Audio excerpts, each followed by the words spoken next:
YouTube, what the crap's going on? Heir of Carthage back, and we are going to be doing a faction focus again today, and this time it's on Colchis, or however it's said, I don't really know. I'm going to call it Colchis. I'm going to start off with the replay this time, and then we'll bounce back into the actual roster and have a little bit of discussion, both around what I did right or wrong here, and around some other potential builds that you can try other than the one that I use here. It's facing an opponent who chose the Seleucids. Seleucids are a nice, solid faction, so this would be a fun test for Colchis. In the center, I've got two Colchian nobles, or Colchian nobles, however it's pronounced. Again, I don't know. I'm just going to say Colchis. Anyway, these guys are not real high attack hoplites, but they have expert charge defense, really good armor, very good morale, and just they're overall a pretty strong unit in defensive terms. I don't expect much offensively. My main infantry is Cartly Axemen. I have 4 of them. I have 2 standard maybe 4 standard Axemen. I can't remember. 3 Axemen, 2 Hillmen. I've got 3 Horse Archers, and then 2 Noble Blood Cav and 2 Hippeus Lancers. I was planning on doing all of my skirmishing via horseback, and basically I was hoping that my axes would be just as good as his I was hoping my Cartly Axemen would be just as good as his thorax swords. I don't know that this is true. I'm just going to try it out. Seems like my guys have pretty good stats, and axes have nice armor piercing damage, so basically I was under the impression that if my opponent brought a sword line that I should be able to take them head to head, and that's exactly what he's brought, and we'll see how that works out.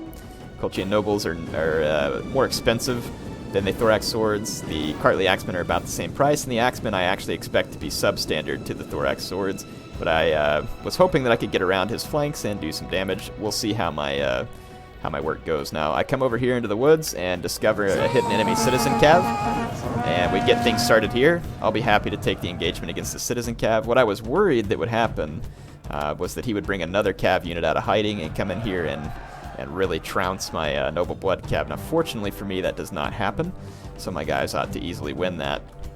My opponent faces a slinger towards my Horse Archers, and I've made that easier for him by putting my Horse Archers all on one flank, but the main reason my Horse Archers are all on one flank is because, if you take a look at the overhead map, all of this area out here is looking real good for skirmishing because it's wide open. So that's why my Horse Archers are out here all on one flank, but it does make them easier to counter. So anyway, that's what I'm doing there. So my opponent's army, 5 thorax swords that I can see here. There may be one more or 2 units here in the woods. He's got a shield bearer Gen, a light cav, and a Median cav, and then he's got 4 units of Eastern slingers that are up front. Not particularly worried about any damage the slingers are going to do to my men head on. You can see my Noble Blood cav pretty easily mops up the citizen cav as I expected. Only 9 losses to my men, so that went well for me. My opponent's going to sit back and let me come to him, which he should. He has a skirmishing element to his army, so there's no need for him to not go ahead and take a few shots on my men. It'll at least do hit point damage if it doesn't kill any of them. So I'm going to go ahead and just charge, and then as you can see, I'm taking some extra infantry units to this flank. And I'm taking a cavalry around this flank, and I'm bringing my Horse Archers up to get shots on, hopefully right into the back of his infantry was what I was going for. And I'm moving my Noble Blood Cav further up in this forest, and we'll see what I run into. And over here in the woods, I discovered that there were indeed more enemy units, and he's also got an Agema Cav back here. I did not expect that unit from him. So my opponent also has a good shot cavalry. Initially, I keep my shot cavalry in reserve. I have 1 Hippeus Lancer here. I really should not have kept this unit in reserve, though I should have pushed around his flank. This unit being in reserve is fine because it's countering his Agema Cav. This one is doing nothing. And the unit that I did send around his flank is this Noble Blood Cav, which is a good unit, but not as important when it comes to rear charges. Now my opponent takes his Median Cav into my Cartly Axemen, which is a nice distraction, but I'm going to then chase in with my Hillmen and just try and pin his guys down. But this is a bad engagement for me. I have 3 units pinned in with his 2, when I really need one of these units to get over here and cause damage. So my opponent is actually getting the better of me here. He breaks up my Horse Archers a little with his light cavalry, and I'm using the skirmish mode, and it's going to be derpy and get me caught back here at the red line. But his light cavalry suffers extensive losses in the chase, but still pretty crappy when you allow a Horse Archer to be killed by a cheap unit like a light cav. Alright, so I get greedy here. I see that his Median Cav somehow beat my Noble Blood Cav. I know my guys had already suffered some damage, but that still didn't make sense to me, and I was like, I'm going to charge in, but then I remembered, it's like, oh, criminy, he's got an Agema Cav. And it was, my opponent just completely ignores my Hippeus Lancers and goes for my pack lines, which is exactly what he should do. I was like, man, that was stupid. What was I thinking? So now I'm going to have to disengage from the Median Cav, which is going to give chase. And that's not good. And then he's going to bring the Spearman in to slow me down. All the while, his Agema Cav is making its way around my flank, which means I'm screwed if he gets a rear charge. The fight is actually going fairly even, but his infantry's winning, so the Thorax Swordsmen are proving superior to the Cartly Axemen, and they're actually keeping pace with my Colchian Nobles, which was disappointing to me. I really expected them to be better, but their attack is lower than most Elite Hoplites, so it's not actually all that surprising that slowly they lose that fight. Now, I do get an Agema Cav into the back of him, but I still haven't charged because I've been helping mop up units to try and make a path. I should have been way more aggressive about rear charges because my opponent is now about to do it to me. He already did one here. These Axemen are going to lose, and then my Hippeus Lancers further get caught up in this fight. I dealt some damage to one of his swordsmen, but again, it's not what I want. And then his shield bearer chased me off. Again, I shouldn't have run this way with these guys. It's a mistake. I should have immediately get back in here. Now I finally bring my Noble Blood Cav in. But look at this. My opponent's already wrapped me up pretty hard over here. It's not looking good for me in that vicinity. And then he gets a really nice rear charge on my Colchian Nobles here, who were actually fighting fairly well. One of my few units that was doing well. Now this Noble Blood Cav will wrap up these Thorax Swordsmen. It's a good unit. But again, I've got this Agema Cav behind me, and to be honest, my opponent can afford losing a unit or two right now in melee. I can't. It's not good for me. My infantry's a little shakier than his, and it's really coming out to show that now. So this is going to end up being a close fight. And again, here's a mistake. These Cartly Axemen should be pushing this way into that Thurio Spear already. I am keeping these Axemen back here just to keep his general away from the fight, which that's fine. I'm doing good there. But again, the charges from my Hippeus Lancers are just too late. The sword unit already won its fight, and then by the time my Hippeus Lancers get there, I couldn't actually finish the sword unit because it wasn't pinned against anything. And I can't leave it in melee for too long. And because I'm now being chased by a sword unit, I can't quickly cycle back in and just take these guys out. But all the while, my opponent is starting to get units free over here, and I can only hold them off for so much longer. Again, his Agema Cav is doing a great job here. It's now up to 73 kills, which it is an expensive unit, but it served its purpose. So his Light Cav was coming back. I give them a quick charge and destroy them, and then I'm going to come back here and charge these Unbraced Swordsmen. They throw some Javelins, though, so now my Hippeus Lancer is almost dead. I'm going to charge straight through the Swordsman and into the back of this one, but again, all this is too little, too late. My opponent's now driving home a sword rear charge on my general, so that means my general's going to die.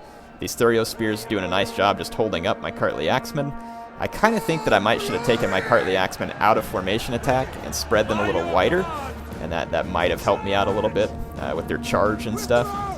Because I'm guessing Thorax Swords, yeah, they would have lost the charge a lot worse had I not been in formation attack. But my opponent is going to wrap me up here. There's not much I can do about it at this point. So I managed to inflict a decent number of casualties on him, but in the end, he wins this fight. And this Agema Cavalry was a key reason right here. Getting in the first rear charges and starting my men to routing rather than his own. The key places where I should have improved, right over here where I had 3 units into his 2, I should have disengaged and it just kept wrapping around with the other unit. My Hippeus Lancer should have been moving around here originally. This Hippeus Lancer should have never engaged that Median Cav. It should have stayed here. And just stuff like that would have been a huge difference. And then I might have been able to get around behind him and destroy his infantry early with my Hippeus Lancers, which is the whole point of Hippeus Lancers. And so their misuse on my part is what cost me the battle here. And also my opponent did well getting his men into the right position. So a few interesting lessons here. So it looks like with formation attack on formation attack, the Thorax Swords beat down my Cartly Axemen for the most part. And it's interesting. I'd like to run that again with the Cartly Axemen out of formation attack and see how that goes. But I was not real impressed with all but one unit here from the Cartly Axemen. Noble Blood Cav did okay. This Hippeus Lancer again, okay. But my opponent just did better in this case, and his guys ended up pulling off the win. So good game to my opponent. Let's go talk a little bit more about this faction though. So Colchis, what kind of faction are they? so let's pull in here and pull them up. They are a mix of kind of Hellenic and Eastern. And when I say that, not like Eastern in the sense of cataphracts, but they are they're a capable faction. They have a limited roster, but some of their units are very interesting. So these Colchian nobles, they're most interesting to me from a defensive standpoint with that armor. Also, this expert charge defense is great to have on these units because they can blunt a lot of the charge from really high power units like Oathsworn or something like that. It makes them very useful in that respect. Good bonus versus cavalry. Definitely a solid infantry unit, but my main concern with them is their attack. It's not very high, and that's something that you're going to have to deal with. I'm curious an upgrade would drive them up to 36.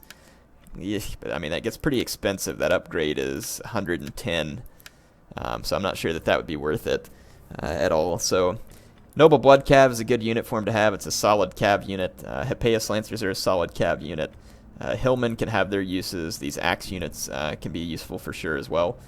From a skirmishing standpoint, not bad stuff here. Eastern Archers, Eastern Javelin Men, Eastern Slingers, Peltist, Spear Infantry. You got Eastern Spearmen if you need just a throwaway unit. Hoplites and Colchian Nobles can give you a nice holding force if you're looking for a hammer and anvil type army. They do have Horse Archers. They're a little more than most Horse Archers, and they don't have the 40 missile attack. But you know, Horse Archers are Horse Archers, and they can be potentially useful. I definitely could have used mine, I think, to better effect in that last battle as well. So interesting choice of stuff here. I'm not going to go out on a limb and say that these guys are anywhere near power faction, but they could potentially be a fun faction. The combination of Eastern Axemen with Hoplites is kind of fun. Getting the Cartley Axemen and the Hoplites, and then this special Hoplite unit. The Hippeus Lancers are a cool unit, and the Noble Blood Cav thrown in there does make these guys formidable in that standpoint. And then the Horse Archers always add kind of an extra dimension in there too. Anyway, overall, I'm not really sure, you know, who these guys are always going to be a good matchup against, because that just depends on the armies people pick. But again, if I were going to suggest, I mean, you could bring like say a Hoplite heavy army, you know, something that's just going to be able to absorb a lot and defend well. So maybe bring in, you know, a nice line of Hoplites, and then you could throw some of these fairly sturdy Axemen on the flanks. You know, you always get a couple of Noble Blood Cav, a couple of Lancers. I think, you know, you could drop one Axeman here maybe, or, you know, just kind of figure this stuff out. You kind of have to work through it. I mean, this army is still fairly expensive, and you'd probably want some kind of either skirmishing component or just a bunch more infantry. I mean, you can kind of toy around with this. Maybe you don't need 3 Lancers. You know, you can kind of just mess with the builds here. Maybe you don't need 2 of these Nobles. You just need 1 to do the inspiration. Throw that extra Lancer in there. You know, and then you might be able to bring, say, some foot skirmishers, or to bring some Horse Archers. You know, you could throw something like that in there. Just give, you know, that would be kind of a defensive build where you're looking to get hammer and anvil strikes. I would say up against heavy infantry factions, you're going to have to be careful with Colchis. They may be a good counter to cav heavy factions, since they have good hoplites and elite hoplites, and you got javelins that you could support, both Eastern javelins and Peltist. So that'd be good. They have archers for running elephants amok, javelins for taking care of elephants, slingers if you need extra ammunition. I mean, they've got quite a few tools. Again, not a power faction, but you could put some interesting stuff. You could do an axe rush like I just did as well. Again, I can't promise you how good it's going to work out against everybody, just kind of throwing those options out there. Anyway, that's Colchis. Hope you all enjoyed this faction focus. Heir of Carthage signing off for now. I will see you again soon. And in case you're wondering, the next faction is going to be Pergamon. We'll take a look at them. And some of you have been asking me, Heir, are you ever going to do the Carthage one? Well, yeah, I'm saving the best for last, folks. Best for last. And I'm going to cover all the factions again. And there were some that I didn't cover as they were added in. So yes, I'll be covering all the factions again, because we had the Emperor Edition come out, and it changed everything massively, and it's time for me to go through and cover it. Heir of Carthage, signing off for now.